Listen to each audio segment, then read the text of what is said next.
Magandang araw pong muli sa inyo lahat, mga minamahal po namin mga kaibigan. Tayo po ay sumapit na naman sa programang Oras ng Pag-aaral. Hayaan po natin sa biyaya ng Panginoon, tayo po ay maakay na lalo pang maging malapit sa Kanya at ang tayo po ay patuloy pang magyumaman sa pananampalataya at sa pagkaunawa ng Kanyang banal na salita sa pamamagitan ng ating mga leksyon na pag-aaralan. Ako po muli ang inyong lingkod, Pastor Ben Casimiro, at sa pagtalakay po natin ang salita ng Panginoon, muli natin makakasama si Pastor Roma. Napakabuti ng Diyos, Pastor, na patuloy niya tayong binibigyan ng pagkakataon na pangunahan ang pag-aaral ng salita ng Diyos at upang lalo pang mapagpala ang ating mga masugid na mga taga-subaybay. Ngayon naman po ay dadako tayo sa ating ika-4 na leksyon at ito po ay pinamagatang Labanan at Krisis, ang mga hukom. Sa pamamagitan po ng pag-aaral na ito ay makita po natin muli ang malaking tunggalian na naganap sa panahon ng mga hukom, ng mga tinawag ng Panginoon upang mga siwa ng Kanyang banal na gawain. Pero bago tayo magpatuloy, tayo muna po ay dumako sa ating panalangin. Anyayahan natin si Pastor Nyong mapangunahan tayo sa ating panalangin. Tayo po ay manalangin. Mahabaging Diyos na nasa mga langit, sa oras na ito ay nais naming pagpalain po ninyo ang bawat isa na kasama naming nag-aaral ng inyong salita. Patawarin nyo ang aming mga kasalanan upang wala pong maging hadlang upang maunawaan namin ang daan ng katwiran na nais ninyong aming tahakin. Pagpalain ang pagbuklat namin ng inyong mga salita at pagpapahayag, nawa magdala ito ng kaligtasan, magdala ng kapayapaan, magdala ng pagpapala sa lahat ng mga sumusubaybay sa pangalan ng Panginoong Hesus. Amen. Tayo po ay dadako na sa ating talatang sauluhin. Makita po natin to sa aklat ng 1 Samuel, Kapitulo 2, talatang 1. Pastor, napakagandang ating tingnan ang kaugnayan ng ating pag-aaral dito sa ating talatang sauluhin.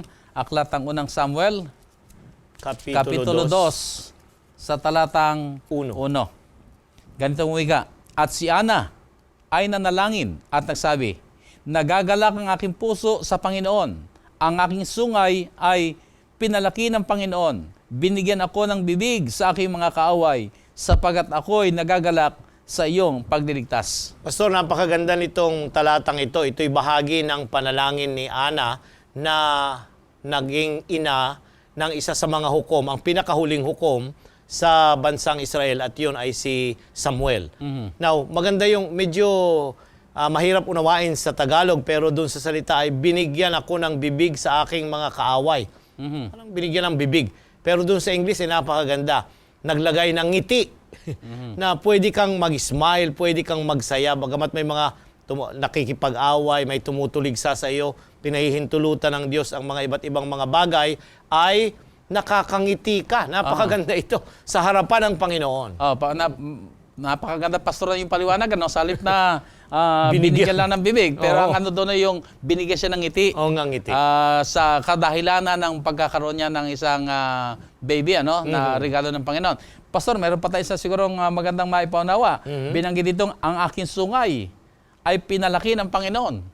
Hindi po ito hindi siya merong sungay, kundi yung kapangyarihan niya, yung influensya niya na hubugin ang batang ipinagkaloob ng Panginoon.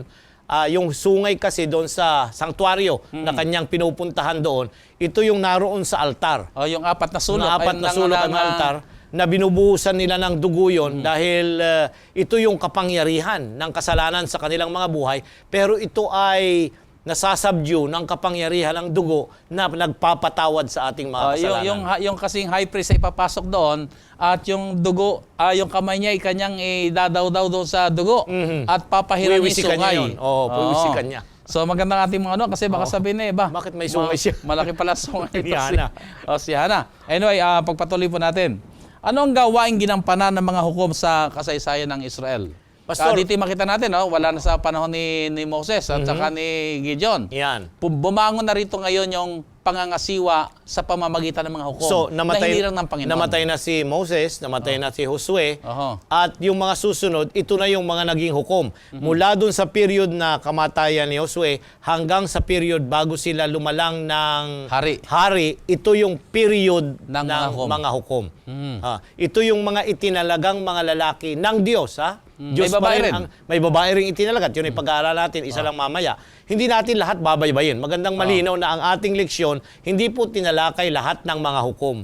Kundi namili ang ating pamahalaan ng iglesia na tinignan ito kaugnay doon sa pag-aaral ng malaking tunggalian. Kaya dito makikita natin na ang panahon ng mga hukom sa banal na kasulatan ay hindi magandang panahon para sa Israel. Ito nga yung tinatawag ng maligalig na panahon. Maligalig. Siguro may paunawa natin, bakit kaya tinawag sa ating leksyon na ang panahon ng mga hukom na ito ay maligalig na panahon? Sapagkat pinahintulutan ng Diyos na sila'y mapa sa servitude, yung English na ginamit, yung sila'y maging alipin at subject ng mga kanugnog nilang mga bayan.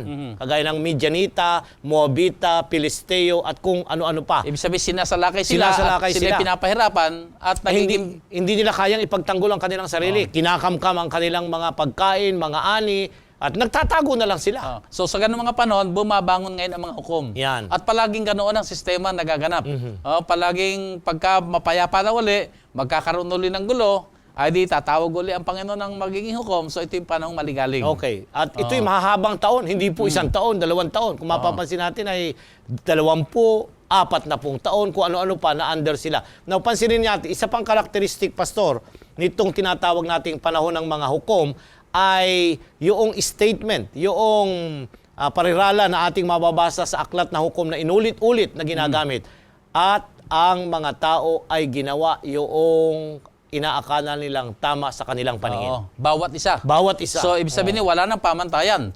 Kung ang iniisip mo, mabuting gawin mo yan, ako Sige, naman inisip ko, magsigawa. mabuting ito. Kanya-kanyang tatay, gawin mo ang gusto mo. So, nawala na yung pamantayan. Kagaya nung halimbawa dito ay yung asawa ni Hana. Kumuha rin siya ng iba pang asawa.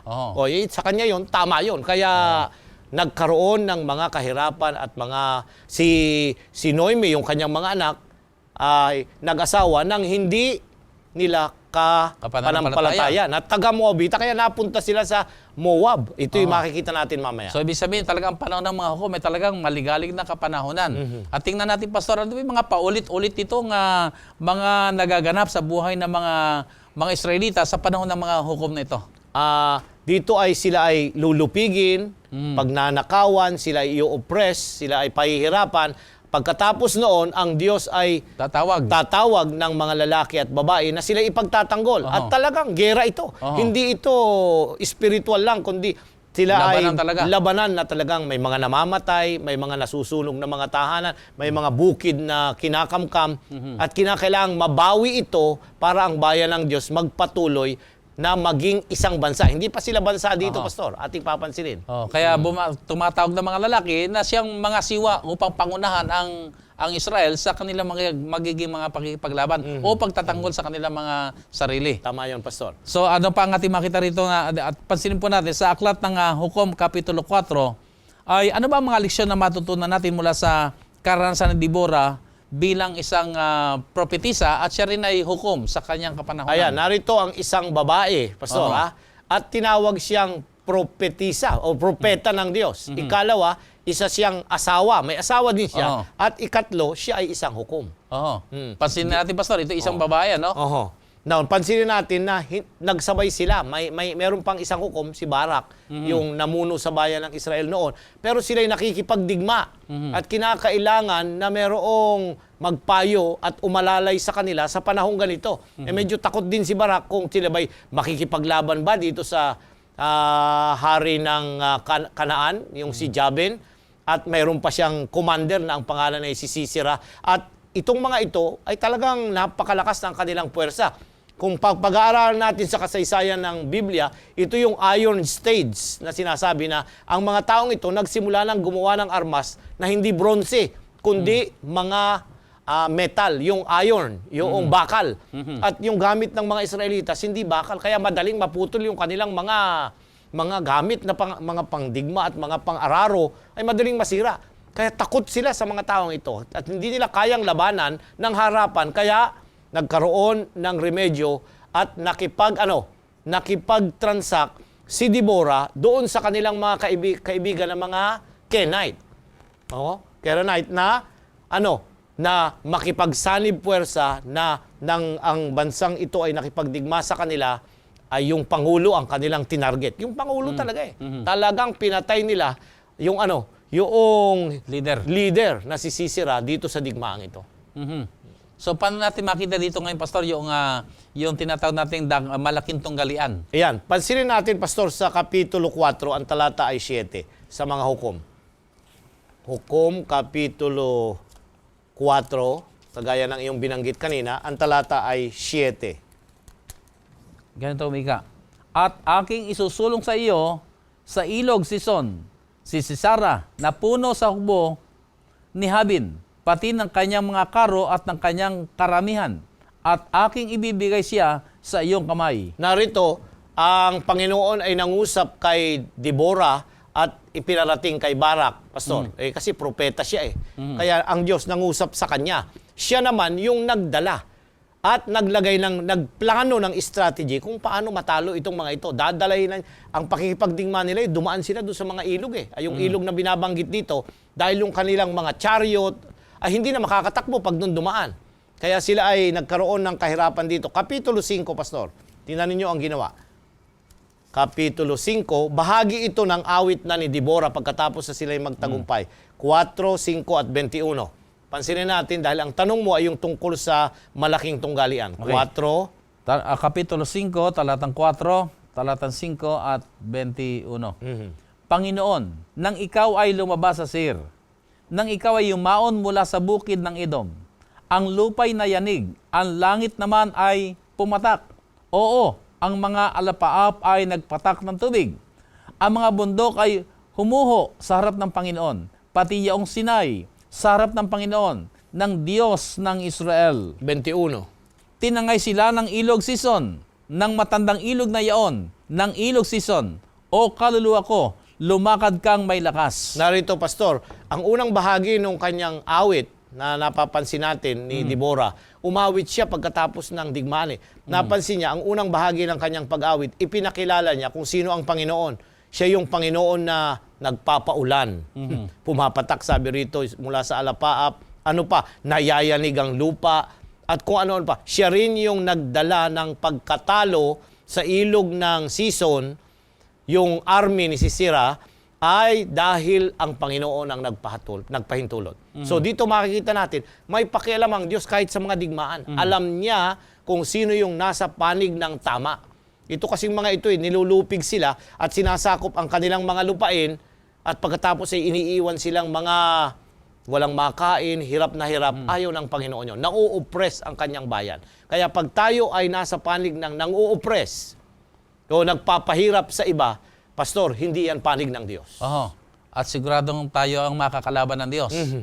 Meron din ako nabasa na mag-ingat tayo sa mga pakikitungo rin natin sa mga mahihirap sapagkat ang favor ng Panginoon ay nasa kanila. Ang nakakilig ang Panginoon sa mga mahihirap. Na ibig sabihin ay sila nahabag ang Panginoon sa kanila. Kaya kung gagawa tayo ng hindi mabuti sa kanila, ay ang Diyos ang gaganti sa atin. Yan. Pastor, meron pang isang bagay na nais kong idiin dito at yun ay, alam mo, nagtiwala yung kanilang kaaway dito, nagtiwalang masyado sa naging kakampi nila Deborah Yung mga Kenite na mga tao, Kenite, ay nagtiwala sila na akala niya kakampi niya. Now, may puntong nais idiin din sa ating leksyon. Yung punto na, ay tingnan din natin kung sino yung ating mga pinagtitiwalaan. Human, hindi tao, ay hindi Diyos ang ating pinag-uusapan dito, kundi yung taong mga pinagkakatiwalaan natin. So, ibig sabihin na dito yung panganib, Bagamat tayo magbuti magtiwala sa tao, pero tingnan din natin, ang lubos na pagtitiwala ay baka magdala rin sa atin sa kapahamakan. Kagaya ng, kunyari, ang halimbawa, Pastor, ay nag-away tayo ng ating misis o ano pa man, ay kwento ka ng kwento doon sa iyong kapitbahay o sa iyong kaibigan, ay yung pala hindi mabuti. Na lalong siya naman pala ang sisira din later sa atin pagka tayo ay hindi na angkop yung ating ugnayan sa Kanya. Kaya babantayan natin yung ating tamang ugnayan. So dito sa ating leksyon, binabanggit din niyo, mayroong tamang sukat ng pagtitiwala. Pero hindi lahat ay maaari nating sabihin sapagkat maaaring yun din ang maging kapahamakan natin. Tama yun, Pastor. Okay. Bakit pinili naman ng Diyos na gamitin ang mga nagkasalang tao sa daan ng pagliligtas? Kasi nakita natin dito, sino ba yung mga pinipili ng Panginoon? Hindi naman ito sabihin natin mga banal, kundi lahat naman ordinaryong mga tao. Lahat ng ating mga pinag-usapan mula pa nung isang linggo, Pastor, yung mula sa mga patriarka, ay mga makasalanan kagaya din. natin. Kagaya natin. Itong mga hukom ay ganun din, na may mga pagkakamali, sila ay makasalanan, ang kanilang mga sambahayan, at mamaya makikita natin ay hindi naman mga perpektong mga sambahayan, kagaya kay Samuel.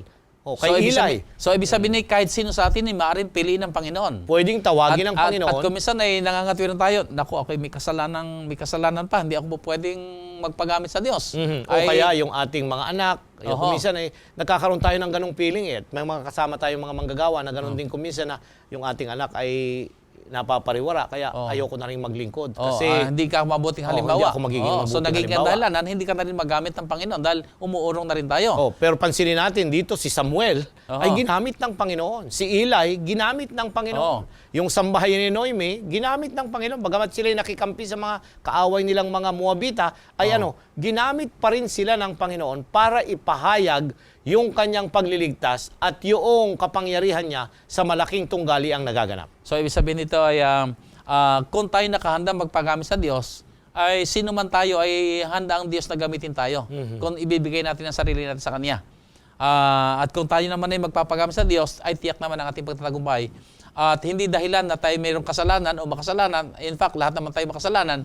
Pero kung handa tayo magpagamit sa Diyos, ay gagamitin tayo ng Diyos sa Kanyang gambanang gawain. Alam mo, Pastor, dito sa malaking tunggalian ay gusto ng kaaway na ipaalaala lagi yung ating mga kamalian. Nais kong pansinin nyo. Pero kung napagsisihan na natin at ito'y napatawad na, ay magtiwala tayo na ang Diyos ay sapat ang Kanyang biyaya para bigyan tayo ng kalakasan. At tayo namang mga tao, yung taong ginagamit na ng Diyos, ba't ka naman maniniwala dyan? Ay, alam naman natin ang buhay niyan. Ganyan ang mga remarks sa atin sa loob ng iglesia.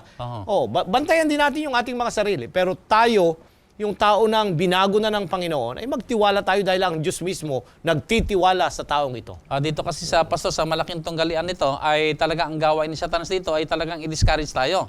At mayroong magandang kasabihan na kapag ka nilapitan ka ni Satanas at ipaalam sa iyo ang iyong nakaraan, ay sabihin mo naman sa kanya ang kanyang inaharap. Ibig sabihin tanggapin natin tayo ay nagkasala, nagkamali, pero ang mga yun ay atin ang nagpasisihan. At maaaring harapin natin din siya na ang kanyang inaharap din naman ay tiyak din na siya rin ay matatanggap ng kanyang kaparusahan. Pero tayo na nagtiwala sa Panginoon, may pag-asa tayo na bagamat may mga nagagawa pa tayong mga kamalian, hindi pa tayo sakdal, Pastor. Pero sa ating araw-araw na buhay, kung tayo magtitiwala sa Panginoon, sapat ang Kanyang biyaya para tayo bigyan ng pagtatagumpay. Balikan naman natin isa sa mga hukom pa dito sa ating pag-aaral ay itong si Gideon. Ano ba naman ang kanyang ginampan ng gawain na kanyang mailahad ang Diyos na kaniyang kinikilalang bukal ng kanyang lakas at pagtatagumpay? Baybayin natin, Pastor, sa Kapitulo 6 ng mga hukom. Magandang basahin natin ang ilang mga talata. Kapitulo 6, ang talata ay 7 hanggang 10. At nangyari, nang dumaing sa Panginoon ang mga anak ni Israel, dahil sa Madian, ay nagsugo ang Panginoon ng isang propeta sa mga anak ni Israel. At kanyang sinabi sa kanila, ganito ang sabi ng Panginoon ng Diyos ng Israel, kayo'y aking iniahon mula sa Ehipto, at inilabas ko kayo sa bahay ng pagkaalipin. At pinapaging laya ko kayo sa kamay ng mga taga-Ehipto, at sa kamay ng mga pumipighati sa inyo, at aking pinalayas sila sa harap ninyo, at ibinigay ko sa inyo ang kanilang lupain. At aking sinabi sa inyo, ako ang Panginoon ninyong Diyos. Kayo'y huwag matatakot sa mga Diyos ng mga Amorheo, na siyang lupaing inyong tinatahanan. Ngunit hindi ninyo dininig ang aking tinig. Kapitulo 12, Pastor. Tuloy natin para tsaka natin ipaliwanag. Hindi, talatang 12. Talatang 12. 12 hanggang 16. At napagkita ang anghel ng Panginoon sa kaniya, at sinabi sa kaniya, ang Panginooy sumasa iyo. Ikaw, lalaking makapangyarihang may tapang. At sinabi ni Gideon sa kaniya, O Panginoon ko, kung ang Panginoon ay sumasa amin, bakit nga ang lahat ng ito ay sumapit sa amin? At saan naroon ang lahat niyang kababalaghang gawa na isinaysay sa amin ng aming mga magulang na sinasabi, hindi tayo iniyahon ng Panginoon mula sa ito. Ngunit ngayon, hiniwalayan kami ng Panginoon at ibinigay kami sa kamay ng Madian. At tiningnan siya ng Panginoon at sinabi, yumaon ka sa kalakasan mong ito at ililigtas mo ang Israel sa kamay ng Madian. Hindi ba kita sinugo? At sinabi niya sa kaniya, O Panginoon, paanong ililigtas ko ang Israel? Narito, ang aking angkan ay siyang pinakadukha sa Manases, at ako ang pinakamaliit sa bahay ng sambahayan ng aking ama. At sinabi ng Panginoon sa kaniya, walang pagsalang ako'y sasa iyo, at iyong sasaktan ang mga Madianita na parang isang lalaki. Narito, Pastor, ay tinawag yung isang lalaki na nanggaling sa pinakadukha. Napansin mo doon alam nyo, kung minsan ang tao ay naku, ako'y mahirap lang, hindi ako makakagawa sa Panginoon. Sabi doon ay siya ang pinakadukha at yung kanyang sambahayan ang pinakamaliit. Oh, hindi kami kilala. Ibig sabihin kung pipili ang Diyos, ay maraming sikat, maraming magaling, maraming kilala, maraming tanyag. Pero dito, ang pinili ng Diyos sa panahong ito na isa sa mga hukom, ang pangalan ay Gideon, ay ano? Isang hindi kilala, nanggaling sa isang sambahayan sa tribo ng Manase na isang pinakadukha. Ang sabi rito, wala silang mga material na ipagmamalaki. Paano ka magiging leader dito ay paano ka titingalain at paano susunod yung mga tao family-wise, ikaw ay walang pinag-aralan at ikaw ay mahirap. Pero isang gusto ko mong pansinin natin dito, Pastor, ay ang sabi ng Panginoon ay siya ay isang lalaking makapangyarihang may tapang. Yan. Pero sa paningin naman ni Gideon ay hindi naman siya matapang. Hindi naman siya makapangyarihan. At meron pa nga siyang inferiority complex. Mas marami, mahihiyain pa. At kung titingnan pa natin nung tinawag siya, nagtago pa yun siguro, ayaw. Pero iba ang paningin ng Diyos sa kanya. Sa karunungan ng Panginoon ay tinawag niya si Gideon, hindi sa kanyang kasalukuyang kalagayan na nakita sa kanya, kundi magiging sa biyaya ng Panginoon. Talatang 36, tuloy natin, Pastor. Kung ano nangyari? 36 hanggang 40. At sinabi ni Gideon sa Diyos, kung iyong ililigtas ang Israel sa pamamagitan ng aking kamay, gaya ng iyong sinalita, narito, aking ilalagay ang isang balat na lana sa giikan, at dumuon lamang sa balat ang hamog, at maging tuyo ang buong lupa, ay malalaman ko nga na iyong ililigtas ang Israel sa pamamagitan ng aking kamay, gaya ng iyong sinalita. At nagkagayon, sapagat siya'y bumangong maaga ng kinaumagahan, at hinigpit ang buong balat at piniga ang hamog sa balat na isang tasang malaki ng tubig. At sinabi ni Gideon sa Diyos, huwag mag-alab ang iyong galit laban sa akin, at magsasalita na lamang ako ng minsan pa. Isinasamo ko sa iyo na ipasubok mo pa sa aking minsan sa pamamagitan ng balat. Tuyuin mo ngayon ang balat lamang, at sa buong lupa ay magkakaroon ng hamog. At ginawang gayon ng Diyos ng gabing iyon, sapagat natuyo ang balat lamang, at nagkaroon ng hamog sa buong lupa. Pastor, narito ang Diyos na ang nagtatawag kay Gideon, pero nais niya na may tanda. Dito ay pinaiunlakan ng Diyos yung kanyang kahilingan. Alam niyo kung minsan pagka tayo ay tinatawagan ng Diyos na maglingkod, kung minsan ay marami tayong mga kadahilanan na ayaw natin. Gusto nating matiyak na talaga ba ay ano. Kaya nga, may tandang ginawa dito ang Diyos. At itong tandang ito ang naging dahilan, kaya nga niya tinanggap yung kanyang pagiging hukom kasi lalaban siya sa mga sundalo ng mga Midianita na napakarami. Kaya nagsimula siya. Ang akala din si Gideon dito, Pastor, mapapansin mo na meron din siya nung concept na marami, mas malaki, mas malakas. Mas marami, mas may magagawa. Pero dito, nang siya mangalap ng napakaraming mga tao, maraming nag-volunteer, di ba? Pero mga takot din, mga libo-libo rin. Kung ilang libo ang kanyang nakuha na nag-volunteer, pero anong nangyari? Sabi ng Panginoon, marami masyado.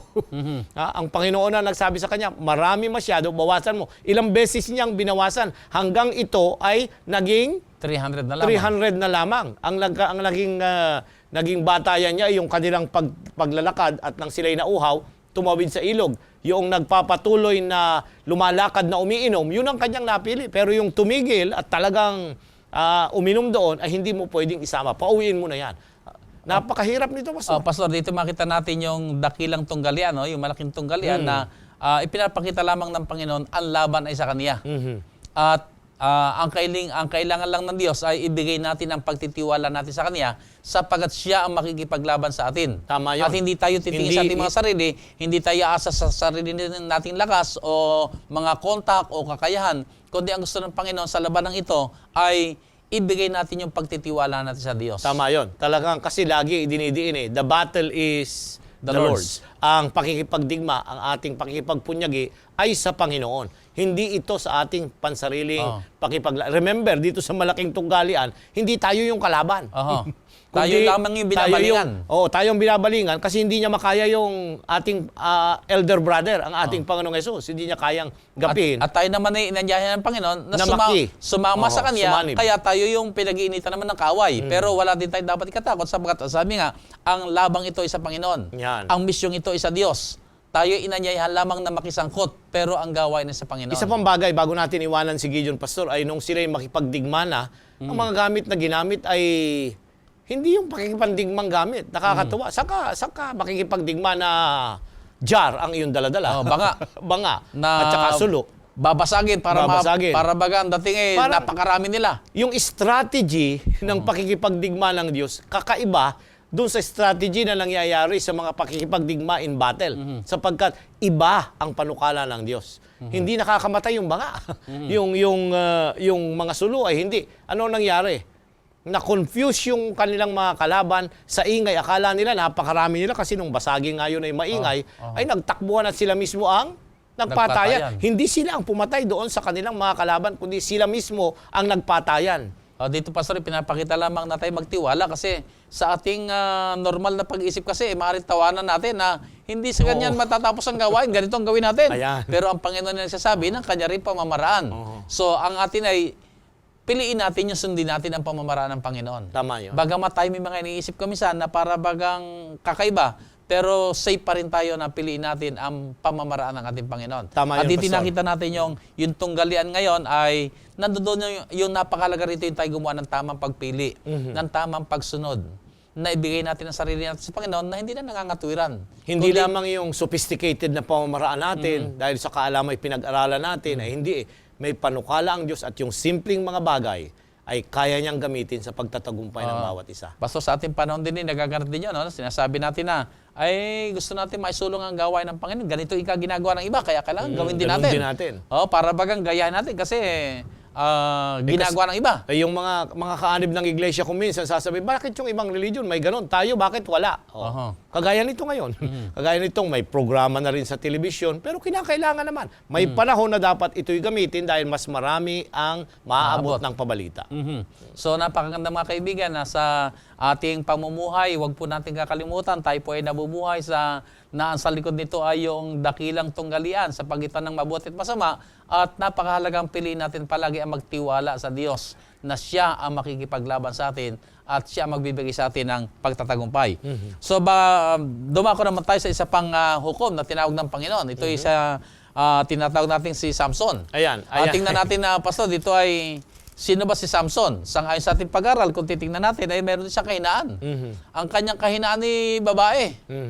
Sabihin natin na mahilig, chick boy, kung sa ating panahon ay chick boy, ano? At hindi basta kung sana, hindi basta sa loob, sa labas pa napunta at naghahanap pa. Ang kanya pang tinitingnan ay yung mga hindi kasama sa kanyang lipi. Pero dito tingnan natin, paano ginamit ng Panginoon yung si Samson sa kabila ng kanyang kahinaan sa babae. Ayan. At sa pamamagitan ng kanyang kahinaan din yun, ay nagtagumpay din ang siya. kanyang bayan. Oo. Okay. Now, pansinin natin, Pastor, sa mga hukom, Kapitulo 14, ang talata ay 1 hanggang 4. At lumusong si Samson sa Timna at nakita ang isang babae sa Timna sa mga anak ng mga Pilisteo. At siya umahon at sinaysay sa kanyang ama at sa kanyang ina at sinabi, aking nakita ang isang babae sa Timna sa mga anak ng mga Pilisteo. Ngayon nga'y papagasawahin ninyo ako sa kanya. Na magkagay sinabi ng kanyang ama at ng kanyang ina sa kanya, wala na bang babae sa mga anak ng iyong kapatid o sa aking buong bayan na ikaw ay yayaong mag-asawa sa mga dituling Pilisteo. At sinabi ni Samson sa kanyang ama, papag-asawahin mo ako sa kanya sapagat siya'y lubhang nakalulugod sa akin. Ngunit hindi na alaman ng kanyang ama at ng kanyang ina na kalooban ng Panginoon sapagat siya'y humahanap ng pagkakataon laban sa mga Pilisteo. Nang panahong iyon nga'y nagpupuno ang mga Pilisteo sa Israel. Napakaganda ng talatang 4, Pastor. Bagamat hindi naintindihan ng mga magulang, marahil ay nakita nga nila na kahinaan ito. Pero ginamit ni Samson, may panukala rin may siya. panukala rin siya na gapihin yung mga kaaway na lumulupig sa kanyang bayan. Dahil sila, ay marami ang pinagpapatay niya rito sa pamamagitan lang nung Diyo ng Jabel na hayop. So siguro sabihin natin na meron siyang dual purpose, ano? Meron na siyang mitiin doon sa babae, meron pa siyang mitiing gawin yung misyon nilang ang mga kalaban ay kanyang maitaboy. Pero may panganib na nais kong pansinin, Pastor. Baka ang ating mga taga-subaybay ay dito ay merong strategy na para gapihin ay sumanib ka. Yung kahinaan niya ay yung mga kababaihan, yun naman ang kanyang ginamit. Alam mo, Pastor, sabi mo nga, mayroong panganib. Ano? Kasi sa ating panahon meron din tayong mga dalaga na ang sabi nila ay may hikayat ko rin yan. O mga binatang, may hikayat ko rin yan. Ang tawag pala dyan missionary love. Na gusto ko kasi mahikayat, kaya siya aking niligawan at mapakasawa at mamadala sa Panginoon. Pero later on, makikita natin na ang naging bunga ay hindi rin mabuti kay Samson. Dahil yung babaeng yon, siya rin ang nagkanulo sa kanya na naging dahilan na siya'y mahuli, matanggal ang kanyang mata at mamatay. Pero hindi rin pinahintulutan ni Samson na hanggang sa huling sandali ng kanyang buhay, na yung kanyang purpose na binigyan ng lakas ng Panginoon, na puksain ang kanyang mga kalaban. Alam nyo, yung huling tagpo ay mas marami siyang napatay kaysa noong siya'y malaya, Pastor. Pero noong siya'y patayin na nakagapos at kanyang gibain yung dalawang malalaking pader doon sa pinagpupulungan ng napakaraming mga Pilisteo, mas marami ang natabunan, namatay na kasama niya at nagapi ang kanilang mga kaaway. So, Pastor, kung bibigyan natin ng aplikasyon siguro sa ating panahon, mahal sabihin natin na sa malaking tunggaliang ito, tayo ay mukhang natalo. Pero nandoon sa kaisipan ni Samson, ibangon pa rin ang karangalan ng Panginoon at magampanan pa rin niya ang kanyang misyon para sa kanya. Tama yun, Pastor. Yung punto na yung ating mga kahinaan, hindi dapat natin ipagmalaki. Pero yung kasapatan ng biyaya ng Diyos ay enough para sa atin na ating turulang magtiwala. Huwag tayong tumigil. Yung kahinaan natin, tama, o babae yung kahinaan mo, pera yung kahinaan mo, o yung ganito pang mga bagay, ay hindi. Gagamitin ito, ibigay natin sa Panginoon at gamitin niya ito, pati yung ating kahinaan na pagtatagumpay ng kanyang gawain. Dito makita natin na kung sino man tayo, mga kaibigan, ano man ang ating mga kahinaan, magpasakop lang tayo sa Panginoon sapagat handa niya tayong gamitin. Tayo ibibigyan niya rin ng pagtatagumpay. At napakalagang mga kaibigan na maunawaan din natin bakit tayo nasa mundong ito. May plano ang Diyos sa bawat isa atin. Meron siyang misyon para sa bawat isa atin na inihandang ating gagampanan. Na kung ito'y ating gagawin sa kanyang biyaya, tayo magtatagumpay at magiging maligaya ang buhay. Subalit kung hindi natin magagawa ang misyon niya na inihanda para sa atin, ay nakakalungkot ang buhay sapagat nawala ang ating buhay nang hindi natin nagawa ang panukala ng Panginoon. So, pagpatuloy natin, Pastor, dito makita natin, nakita natin yung kahinaan niya, pero sa bandang huli nagtagumpay din, at sa aklat ng Hebreo, ay napasama yung kanyang pangalan doon sa hanay ng mga bayani ng pananampalataya. Kahit ano pang sabihin nating kahinaan, Pastor, pero sa suma total, yung sinasabi nating yung pangwakas na hatol ng langit, hindi lang kung sino man, ng banal na espiritu, pinahintulutan niya na ilagay ito dito sa Hebreo Kapitulo 11 kasama nung mga lalaki at babae na nagtagumpay at mga bayani ng pananampalataya. 11:32, Pastor. Pansinin natin. Sa Kapitulo 11, dito natin makikita yung hanay na mga magigiting na lalaki ng Panginoon na naging bayani sa kanyang harapan. Kapitulo 11, talatang 32. At ano pang aking sasabihin? Sapagat kukulangin ako ng panahon kung sasaysayin ko ang tungkol kay Gideon, kay Barak, kay Samson, kay Jepte, tungkol kay David, at kay Samuel, at sa mga propeta. Yan, Pastor. Isinama siya Now, hindi naman perpekto si Gideon, kagaya ng sabi natin kanina, di ba? Nakita niya siya, maliit ang pinanggalingan, mahirap lang sila, wala siyang talento. Kay Barak naman, ganun din, nagdidepende din siya kay Deborah kasi medyo nag-aalangan din. Pagkatapos ay isinama rin si Samson na na may mga kahinaan personally sa kanyang mga pakikipagrelasyon sa mga kababaihan. Subalit, alam kong nagsisisi siya bago siya namatay.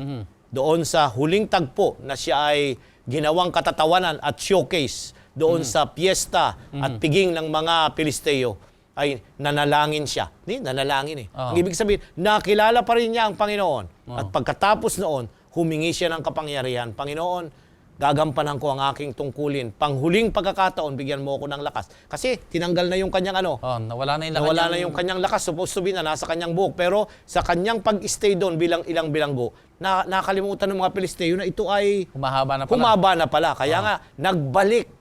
Pero wala doon ang kanyang kalakasan. Nasa Ang Diyos. tunay na kalakasan niya, Pastor, ay nasa Panginoon. Kaya ibinalik ito ng Panginoon at yung purpose na intended sa kanya ay naganap sa kanyang buhay. So, ibig sabihin, sa kabila ng kanyang kahinaan, pero nandoon yung pagsisisi at pamanhik na kung ano yung misyon ng Diyos sa kanyang buhay ay mangyari. At nang ito'y ipahintulot sa kanya, ay siya'y nagtagumpay. Dito. Gayon din tayo mga minamahal ng mga kaibigan. May plano ang Diyos sa ating mga buhay, idalangin po natin sa kanyang biyaya at kapangyarihan, magampanan po natin ito at tayo maging bahagi ng kanyang nagtatapos na gawain. Pastor, nagtagumpay ba ang Diablo o ang Panginoon? Panalo rito ang Panginoon. Panalo ang Panginoon dito Pero sa kung round na titingnan ito. natin, mukhang panalo ang kaway sapagkat... Sa mga naunang round, Oo. ay parang talo siya sa buhay ni Samson. Sapagkat siya naging bihag na ron, binulag pa siya, naging Talong-talo. alipin na lang siya, Kinalbo. mukhang talo na.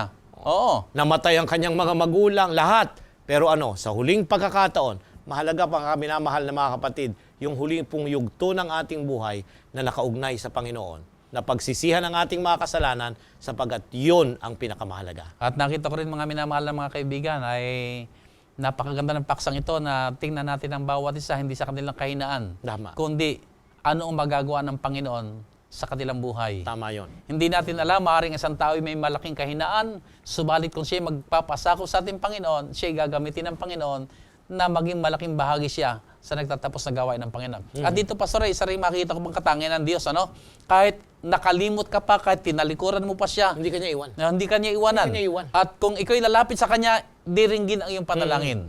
Nalilimutan niya lahat mong ginawang kasalanan. Naalala ko rin si David, Kung titingnan natin ang kasama ni David, Haring David, ay talagang talamak ang kanyang kasamaan. Pumatay, nangalon niya. Parang pareho lang sila Oo. ni Samson eh. Pero sa bandang huli, ay ang sabi ng banal na kasulatan si David, na after God's own heart, Pinakamalapit sa puso ng malapit sa puso ng Panginoon. Ay, makita natin para nalimutan ng Panginoon yung ginawa ni David na gumawa ng katampalasanan. Pero ang tinitingnan ng Panginoon, yung ating mga puso. Ano man ang ating nakaraan, ang tinitingnan ng Panginoon, magiging ano tayo sa Kanyang biyaya. At kung tayo magpapasakop at magpapagamit sa Kanya, gagamitin niya tayo sa pagtatagumpay ng Kanyang banal na gawain. Amen. Pagpatuloy pa natin, Pastor, ang ating pag-aral. Dumako naman tayo kay Ruth. Si Ruth ay hindi siya isang hukom. Siya simpleng babae lamang. Pero siya ay nabuhay, Pastor. Kaya na-include yung kanyang pangalan dito dahil namuhay siya sa panahon ng mga hukom. Ayan, hindi po siya hukom dito sa listahan ng ating pinag-aralan. Paano ang buhay kasaysayan ni Ruth ay nakapaghayag ng nitong malaking tunggalian? Pastor, unang-una siya ay Moabita. Nang ibig sabihin, Hindi si Israelita. Hindi siya Israelita. Kaaway siya ng bayan ng Diyos. So, nasa kabilang bakod. Nasa kabilang side siya. Ang ibig sabihin, doon sa Great Controversy, yung lifestyle, yung paraan ng pamumuhay nila ay hindi sang-ayon sa Panginoon. Hindi sang-ayon sa buhay ng mga mananampalataya. Sapagkat nasa labas pa siya. Okay. Pagkatapos, pinahintulutan din ng Diyos na yung mga anak ni Naomi ay mag-asawa. Kaya napangasawa itong mga Moabita dahil nakipagsapalaran sila na pumunta doon sa lupain ng kanilang mga kaaway. At dahil naroon na sila, doon na rin sila nakapag-asawa. Yan. Now, hindi ito kalooban ng Panginoon, pero ipinapahintulot din. Yan. Kasi may mga pero yung consequence yan ay talaga makita rin natin. Makikita natin. Tapos namatay. Namatay yung asawa ni Naomi, namatay yung kanyang mga anak. So, ilang balo ang naiwan? Tatlo sila. Tatlong balo sila Tatlong ngayon. balo. Sabi ni Naomi, hindi na ako magkakaanak eh. Umuwi na kayo doon sa inyong pinanggalingan. Si At si Naomi Orpa. naman ay babalik na rin sa kanyang pinanggalingan. Pero dalawa yung manugang si Oh. Ruth at si Orpa. Ang nagpasya yung isa, bumalik. Bumalik na. Hindi, mula doon, wala na tayong record sa kanya. Pero kay Ruth, ay mula nung nagpasya siya na sumama kay Naomi at bumalik sa Israel, naging pagpapala siya. At kung ating babaybayin sa Mateo, Pastor, siya ay naging isa sa mga Lahi sa mga at lahi pinanggalingan. ng ating Panginoon. Basahin nga natin, napakaganda yun eh. Mateo 1, 5 at 6. Okay? Isang hindi Israelita, isang babae na pinahintulutan ng Diyos na napakahirap ng kanyang maranasan. Ganito 5 wika. at 6. At naging anak ni Salmon kay Rahab, si Boaz. At naging anak ni Boaz kay Ruth, si Obed. At naging anak ni Obed, si Jesse. At naging anak ni Jesse ang haring si David. At naging anak ni David si Solomon, doon sa naging asawa ni Urias. Okay. Napansin mo, Pastor, dito ay yung Boaz dyan, naging asawa ni Ruth. Ni Ruth. Okay. So dito ay ginamit ng Diyos yung kanyang karanasan na taga-ibang lupa, nabalo, at doon sa kustombre ng mga Israelitas, pagka nabalo at medyo bata ka pa, ay yung isa sa iyong mga kamag-anak, nung iyong nakasawa, ay Pwedeng pakasalan. pwede kang pakasalan. Yung pinakamalapit na binata na kamag-anak ay pwede kang pakasalan. At ito, bagamat sa leksyon natin meron pang mas malapit na kamag-anak, pero ayaw niya dahil Tumanggi. mahahati yung kanyang kayamanan, ay ang ikalawa na dapat mapili ay walang iba kundi si Boaz. At si Boaz naman ay nagkaroon ng napakagandang pagtanggap kay Ruth.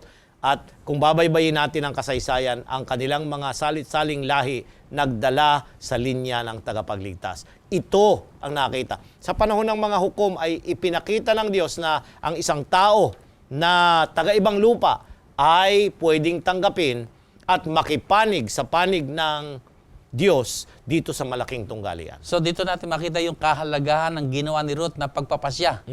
Na siya ay sumama sa kanyang biyanan na si Naomi. Ano pa ang naging bunga nito ng kanyang pagsamang ito? Ang bunga nito ay napakaganda. Una ay yung kanyang kapasyahan ay napakaganda. Basahin natin yung Ruth Kapitulo 1, Pastor. 8, 16 at 17. Ang ganda ng pangungusap ni Ruth. Ruth Kapitulo 1. Pakibasa, Talatang Pastor. 8. At sinabi ni Naomi sa kaniyang dalawang manugang, kayo yumaon na bumalik ang bawat isa sa inyo sa bahay ng kaniyang ina. Gawa nawa kayo ng magaling ng Panginoon na gaya ng inyong ginawa sa mga namatay at sa akin. 16 at 17. At sinabi ni Ruth, huwag mong ipamanik na kita'y iwan at bumalik na humiwalay sa iyo, sapagkat kung saan ka pumaroon ay paroroon ako, at kung saan ka tumigil ay titigil ako. Ang iyong bayan ay magiging aking bayan, at ang iyong Diyos ay aking Diyos. Napakabuti ng kanyang kapasyahan. Kung saan ka pumunta, doroon ako, ang iyong Diyos ay aking magiging Diyos. Ang ibig sabihin, iniwan niya yung kanyang mga Diyos-Diyusan doon sa Moabita na ipinamana rin ang kanyang mga magulang at tinanggap ang tunay na Diyos sa kanyang buhay. So, ibig sabihin, dito makita rin natin yung malaking tunggalian, Nasa kabila na siya ay isang Moabita, pero dahil ipinasya niya na piliin ng Diyos, ay tinanggap din siya ng Diyos at pinagpala siya ng Diyos dahil sa pagsama niya sa ginawa niya Diyos ang Diyos ni Ng kanyang, Naomi, ng kanyang biyanan, ay ito'y naging sa ikabubuti niya. Tama yon, At Pastor. mula sa kanyang lahi rin ay bumangon ang ating Mesiyas. Kasi kung minsan meron yung kaisipan na, dito na ako, dito na rin ako mamamatay. Pero ang Diyos nais niya na makilala natin kung mali, ay di iwan natin. At lumakad tayo at sumunod doon sa tama. Siguro isang leksyon din dito ay maganda yung iniwang halimbawa rin ng pamumuhay ni Naomi. Kasi kung hindi ganon maganda ang kanyang ipinakitang pakikitungo, Hindi sasama. ay baka hindi rin sasama. Pinili na lamang niya magpaiwan, pero marahil naranasan niya ang biyaya ng Panginoon at siya ay nagpasyang sumama na rin kay Naomi. So ipagpatuloy po natin, Pastor, sa ating pag-aaral ay dadako pa rin tayo sa paksa ng may kinalaman sa mga hukom. Isa sa ating tatalakayin dito si Samuel, ang naging isa sa pinakahuling hukom ng Israel. Paano katotohanan ng mabuti at masama ay nahayag sa kasaysayan ni na Eli at ni Samuel? Ating baybayin, Pastor, sa 1 Samuel Kapitulo 2. Pinasimulan natin kanina ito doon sa panalangin ni Ana. Kapitulo 2, ang talata ay 12 hanggang 25. Ngayoy ang mga anak ni Eli ay mga hamak na lalaki. Hindi nila nakikilala ang Panginoon. At ang kaugalian ng mga saserdote sa bayan ay na pagka ang sinumay naghahandog ng hain, lumalapit ang bataan ng saserdote. Samantalang ang laman ay niluluto na may hawak sa kamay na pang-ipit na may 3 ngipin. At kanyang dinuduro sa kawali o sa kaldera o sa kaldero o sa palyok, at lahat ng nadadala ng pang-ipit ay kinukuha ng saserdote para sa kanya. Gayon ang ginagawa nila sa silo sa lahat ng mga Israelita na naparoroon. Oo, bago nila sunugin ang taba, ay lumalapit ang bataan ng saserdote at sinasabi sa lalaki na naghahain, magbigay ka ng lamang maiihaw para sa saserdote, sapagkat hindi siya tatanggap sa iyo ng lamang luto kundi hilaw. At kung sabihin ng lalaki sa kanya, walang pagsalang kanila munang susunugin ang taba at saka mo kunin kung gaano ang nasain ng iyong kaluluwa, kaniya ngang sinasabi, hindi, kundi ibibigay mo sa akin ngayon, at kung hindi ay aking kukuning sapilitan. At ang kasalanan ng mga binatang iyon ay totoong malaki sa harap ng Panginoon, sapagkat niwawalan ng kabuluhan ng mga tao ang handog sa Panginoon. Ngunit si Samuel ay nangangasiwa sa harap ng Panginoon sa bagay ay bata pa na may bigkis na isang kayong linong epod. Bukod sa rito'y ginagawa siya ng kanyang ina ng isang munting balabal at dinadala sa kanya taon-taon pagka siya'y umaahon na kasama ng kanyang asawa upang magandog ng hain sa taon-taon. At binasbasan ni Eli si Elkanah at ang kanyang asawa at sinabi, bigyan ka nawa ng Panginoon ng binhi sa babaeng ito sa lugar ng hingi ng kanyang hinihingi sa Panginoon, at sila'y umuwi sa kanilang sariling bahay. Pastor, narito ang tagpo rito ay unang-una, bago dumating si Samuel, ay naroon yung hukom at high priest na si Eli. Siya yung pinagkakatiwalaan sa mga seremonyang nangyayari. Meron siyang 2 anak, Pastor, at yung kanyang anak ngayon ay hindi niya makontrol. Kasi sila ay maraming taong nag-o-offer ng mga karne o ng mga handog na susunugin, ay bago ito gawin ay pinipili niya, kinukuha nila yung mga gusto nilang part at pinagpipiestahan at nagiinuman sila na ginagawang katatawanan yung bahagi At ng... bagamat sinasaway, pero pinipilit nila yung kanilang gusto. nila yung At kanilang dahil gusto. ma-imagine natin na dahil yung kanilang ama ay siyang high priest, siya yung leader, ay talagang nagagawa nila yung kanilang gusto. Okay, so napansin natin na ang mga taong ito, Pastor, ituloy natin at talatang 21. At dinalo ng Panginoon si Ana, at siya'y naglihi, at nagkaanak ng 3 lalaki at 2 babae, at ang batang si Samuel ay lumalaki sa harap ng Panginoon. Si Eli nga ay totoong matanda na, at kanyang nababalitaan ang lahat ng ginagawa ng kanyang mga anak sa buong Israel, at kung paanong sila'y sumisiping sa mga babae na naglilingkod sa pintuan ng tabernakulo ng kapisanan. At sinabi niya sa kanila, bakit ginagawa ninyo ang mga ganyang bagay? Sapagat aking nababalitaan sa buong bayang ito ang inyong mga masamang kilos. Huwag mga anak ko, sapagat hindi mabuting balita ang aking narinig. Inyong pinasasangsang ang bayan ng Panginoon. 25. Kung ang isang tao ay magkasala laban sa iba, ay hatulan siya ng Diyos. Ngunit kung ang isang tao ay magkasala laban sa Panginoon, sino ang mamamagitan sa kanya? Gayon ba'y hindi nila dininig ang tinig ng kanilang ama, sapagat inakalang patayin sila ng Panginoon. Pastor, narito yung napansin natin na si Eli ay kanyang chinek din yung kanyang mga anak pero ayaw nilang makinig. At dito sa tagpong ito, bakit natin binabanggit ito? Kasi ito yung environment na nilakihan ni Samuel. Nakita niya yung tagpo doon sa templo ng pamumuhay ni Eli at ng kanyang mga anak. Pero siya, nanatili siyang tama sa Panginoon. Pero, pabaybayin natin kung ating pang ipagpapatuloy na basahin, si Samuel nagkaroon din ng mga anak at hindi rin naging matuwid sa harapan ng Panginoon.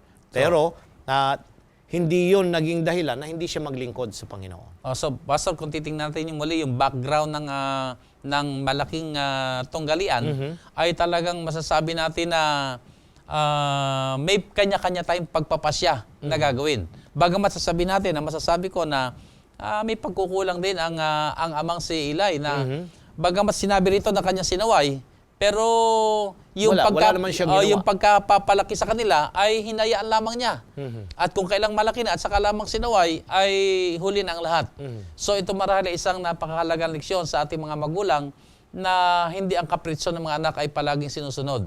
Napakahalaga na ating isagawa rin ang mga pagdidisiplina sapagkat kung ito'y gagawin sa panahong sila'y malalaki na, ay kagaya ng Mga anak. ng kagaya ni Eli ay hindi na nila sinusunod sapagkat nakalakihan na yung mga pagpapabaya na hinayaan sila sa kanilang mga sariling gawin. Isang pang punto, Pastor, ay doon sa context ng malaking tunggalian, yung mga naglilingkod sa Panginoon, gagamitin ng kaaway na sirain ang ating mga paglilingkod dahil sa mga ginagawa ng ating mga anak. Kaya dapat babantayan natin ito, Pastor. So sa isang salita, Pastor, ay sa dakilang tunggaliang ito ay meron din talagang, sabi natin, mga lingkod ng Diyos na kinikilala. Alam natin mga lingkod ng Diyos. Pero sila yung may mga kahinaan din na nagtatagumpay ang kaaway sa kanila at sila naman din yung nagiging kasiraan sa gawain ng Panginoon. Kagaya ng binanggit mo nga, ay maging sa ating hanay ay merong mga bumibigay din o sabi natin nahuhulog at sila'y nagtatagumpay ang kaaway sa kanila. Pero ang mga bagay nito, mga kaibigan, ay hindi dapat maging kadahilanan na tayo ay manlupaypay. Kundi ang tayo magpatuloy sapagkat alam natin, ang Diyos din ang gagawa ng pagtutuwid sa kanyang banal na gawain. Pastor, ang aklat ng Samuel, si Samuel ay pinakahuli sa mga hukom bago magtatag ng kaharian. At siya yung tinatawag na mark, the transition mark ng panahon ng hukom at ng panahon ng mga paghahari sa Israel. Napakabuti na ating pansinin na ang lalaking ito ay ginamit ng Diyos sa lahat ng kapanahunan at hindi naman panukala ng Diyos na pumili ng mga hari sa Israel. Napapansin natin ito sapagkat ito po ay isang napakahirap na bahagi sapagkat sila ay directly under the rule of God. Ito yung tinatawag na theocracy. Okay, sila ay pinamumuna, ang kanilang hari ay walang iba kundi ang Diyos mismo. Ang Diyos na nasa langit. Pero ang mga tao, dahil nga sa kagagawan ng mga anak ni Samuel, merong contribution din ang sambayan ni Samuel Dahil naging corrupt sila. Yung word na ginamit ay corrupt sa pamanlalapi at kung ano-ano pang mga bagay sa kaharian ng Israel ng mga panahong iyon, ay nag-demand ang mga elder na sila ay bigyan ng hari na kanilang paglilingkuran. At ipinagkaloob. Sabi ng Diyos kay Samuel ay, sige, gawin mo ang gusto ng mga tao, pero ipakita mo sa kanila kung ano ang consequence ng kanilang pagpili na magkaroon ng hari. At ito yung magpapasimulang controversy, magpapatuloy na meron ng mga tao na inilagay na maghahari sa bayan ng Diyos. At yung mga nagiging hari na yon ay nakita sa bandang huli ay hindi rin namuhay ng panukala ng Panginoon at naging dahilan din na bumagsak ang bansang Israel. Tama yun, Pastor. So sa pamamagitan ng ating ginawang pag-aaral na ito, Pastor, ay makita natin na sa panahon ng mga hukom ay malinaw natin makikita yung malaking tunggalian sa pagitan ng mabuti at masama. Na sa panahong ito na mga pinipighati ang bayan ng Diyos, ang Diyos na may tumatawag at nagbabangon na mga magiging leader upang kumagkagayon, pangasiwaan nila ang kanyang bayan at maakay palapit sa kanya. Dito yung makita rin natin, Pastor, na sa tuwing umiiyak ang mga Israel na humihingi ng tulong, ang Diyos ay malapit sa kanila at ang Diyos ay tumutugon sa kanila. Ito yung mahalagang mga leksyon na dapat nating maunawaan at isa ating sa kabuhayan. Ang Diyos ay malapit sa atin. Ang Diyos ay nagmamahal sa atin. Ang Diyos ay gagawa ng lahat ng kaparanan sa ikabubuti natin. So, at kung kinakailangan dumaan din tayo sa kapighatian, ipapahintulot niya. Sapagkat madalas din, Pastor, ay sa panahon ng kapighatian, dito tayo nakakaalala sa Diyos. At dito tayo nangangako ng pagtatalaga sa Kanya. Tama yun, Pastor. Kaya nga, tayong mga mananampalataya sa ating pag-aaral ng mga bagay na ito sa banal na kasulatan, dapat mapulot natin na ang Diyos ay napakabuti. At yung kabutihan ng Diyos, dapat yun ang ating panaligan na hindi niya tayo pababayaan. Mananatili siyang tapat. kagaya sa mga sambahayan at sa mga individual na ating mga pinag-aralan, may mga ups and downs sa kanilang mga karanasan, pero sa huli, dapat magtagumpay ang Diyos sa ating mga buhay. Yan. So maraming salamat. So minamahal namin mga kaibigan, sana po ay sa pamagitan ng pag-aralan ito, ay makita natin ang dakilang tunggalian ay nagpapatuloy maging sa panahon ng mga patriarka hanggang sa panahon ng mga hukom at nagpapatuloy pa hanggang sa ating panahon. At ang mga leksyon po ay nagpapaulit-ulit. Tayo tinatawag ng Panginoon upang maging bahagi sa kanyang banal na gawain. Nakita natin ang mga lalaki at mga babae na mayroon din silang mga kahinaan, kagaya natin. Pero pinili rin sila ng Panginoon, binigyan ng karapatang mga siwa at gumanap ng kanilang misyon at sila po ay nagtagumpay. Kung pipiliin din po natin na tayo po ay sumama sa samahan ng Panginoon, sa samahan ng Diyos na itinataguyod ng kanyang banal na gawain, ay tayo rin ay makakaranas na magtatagumpay. Bagamat may mga kabiguan, bagamat tayo ay may mga panahong mabibigo, malulupaypay, pero piliin po natin at pasyahan natin sa biyaya ng Panginoon, babangon tayo at panghawakan po natin. Ang labang ito ay hindi natin laban. Ito'y laban ng Diyos at makipag-isa lamang po tayo sa Kanya at siya ang gagawa para sa ating pagtatagumpay.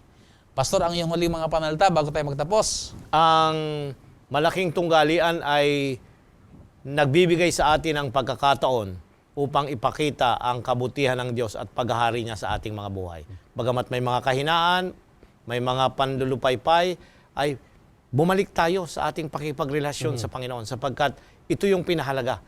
Kung tayo'y nasa Panginoon, walang anumang bagay na pwedeng humadlang sa ating pagtatagumpay. Okay, maraming salamat. So, ititakda ng Panginoon, anuman ang pagsubok, anuman ang mga problema, anuman ang ating pagdaanan sa lupang ito, ang Diyos natin ay naghihintay lamang na tayo lumapit at ibibigay niya sa atin ang pagtatagumpay. Dumako na po tayo sa ating pagtatapos, tayo po ay manalangin. Dakila at banal naming Diyos na nasa langit, muli po kami nagbabalik ng papuri sa inyong kabutihan at katapatan, na sa kabila na kami po ay mga makasalanan, may mga kahinaan, gayon man, kayo po ay nagbigay sa amin ng karapatan, maging inyong mga kamanggagawa at maging kasangkapan po na inyong magagamit sa inyong nagtatapos na gawain. Narito kami, Panginoon, nagtatalaga sa inyo. Papangyarihin niyo, O Diyos, ang inyong banal na panukala sa aming mga buhay. Hayaan niyo lamang po, Panginoon, kami lahat ay maging kapakipakinabang sa inyong kaharian, kasangkapang inyong ginagamit upang maganap ang inyong banal na kalooban dito sa lupa. Amen. At kami po, Panginoon, ay makaranas ng inyong kapangyarihang nagtatagumpay sa inyong biyaya at sa kapangyarihan ng Banal na Espiritu. O minsan pa po, Ama, itinataas po namin sa inyo lahat po namin mga taga-subaybay na sa mga sandaling ito ay nanonood po sa programang ito. Hinihiling po namin naman, Diyos, ipatong sa kanila ang inyong makapangyarihang kamay. Panaganain niyo po sila, Panginoon, sa inyong mga kabutihan, sa inyong biyayang nagliligtas, sa inyong biyayang bumabago na kami patuloy na inuhubog sa larawan ng aming Panginoong Hesus. Salamat po, Ama, sa inyong mayamang basbas. Salamat po sa lahat ng inyong mga kabutihang tuloy-tuloy po namin magiging karansan samantala naghihintay sa inyo sa pangalan ng aming Panginoong Hesus. Amen. Muli po mga kaibigan, maraming salamat po at sana po ay nanagana kayo sa kabutihan ng ating Panginoon sa pamamagitan ng ating ginawang pag-aaral ng Kanyang banal na salita. Pagpalain kayo lahat ng ating mahal na Diyos.